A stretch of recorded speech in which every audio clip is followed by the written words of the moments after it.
പൂനിലാമഴ പെയ്തിറങ്ങിയ രാത്രി മല്ലികൾ കോർക്കാൻ മാരിവില്ലൊളി വീണലിഞ്ഞൊരു രാഗമാലിക ചൂടാ ഇതളിതളായെന്നുള്ളിൽ പതിയെ വിടർന്നൊരു ഭാവുകമരുളാം പൂനിലാമഴ പെയ്തിറങ്ങിയ രാത്രി മല്ലികൾ കോർക്കാൻ.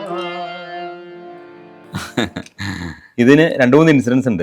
ഒന്ന് ഇതിന്റെ കമ്പോസിങ് സമയത്തുള്ള ഇൻസിഡന്റ്, ഒരു 1-2 ചെറിയ ഒരു ഫ്രേസസ് മാത്രം നമ്മുടെ കയ്യിലുണ്ടായിരുന്നുള്ളത്. ജ്യേഷ്ഠനാണ് ഇതിന്റെ മെയിൻ വർക്ക് ചെയ്തത്, മെലഡി. അപ്പോൾ ഞങ്ങൾ എറണാകുളത്തൊരു ഹോട്ടലിലിരുന്നു. അപ്പോൾ സിറ്റുവേഷനൊക്കെ പറഞ്ഞു വന്നു.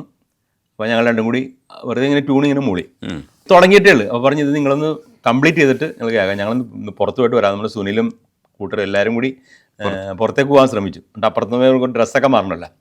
അപ്പോഴേക്കും ഗിരീഷ് പുത്തഞ്ചേരി ഞങ്ങളുടെ അടുത്തേക്ക് വന്നിരുന്നിട്ട് അപ്പോൾ ഞങ്ങൾ ആ ഒരു 5 മിനിറ്റ് കൊണ്ട് പെട്ടെന്ന് അങ്ങോട്ട് ദൈവാനുഗ്രഹം കൊണ്ടെന്ന് പറഞ്ഞാൽ മതി.